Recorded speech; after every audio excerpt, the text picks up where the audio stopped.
తెలంగాణ సచివాలయంలో ఉద్యాన శాఖ అధికారులతో వ్యవసాయ శాఖ మంత్రి తుమ్మల నాగేశ్వరరావు సమీక్షా సమావేశం నిర్వహించారు. కోతులు, ఇతర అడవి జంతువుల వల్ల ఇబ్బంది ఉన్న అన్ని జిల్లాల్లో ఉద్యాన పంటల రక్షణకు సోలార్ ఫెన్సింగ్ ఏర్పాటు చేయాలన్నారు.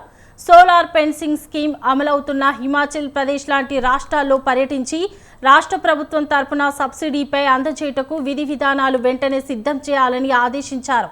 దీనివల్ల కూరగాయలు, ఉద్యాన పంటల సాగు చేయడానికి రైతులు ముందుకు రావడానికి అవకాశం ఏర్పడుతుందన్నారు.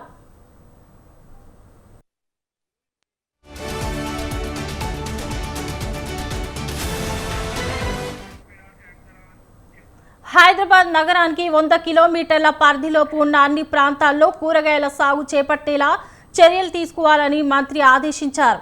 అందుకోసం పెరి అర్బన్ క్లస్టర్లను ఏర్పాటు చేసి రైతులకు ప్రోత్సాహకాలు కూడా అందించేలా చూడాలన్నారు.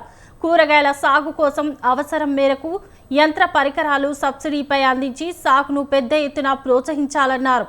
రాబోయే 2-3 సంవత్సరాల్లో కూరగాయల పంటలను పెద్ద ఎత్తున ఉత్పత్తి చేసి కూరగాయలను దిగుమతి చేసుకునే స్థితి నుంచి ఎగుమతి చేసే స్థితికి తీసుకురావాలని మంత్రి తెలియజేశారు.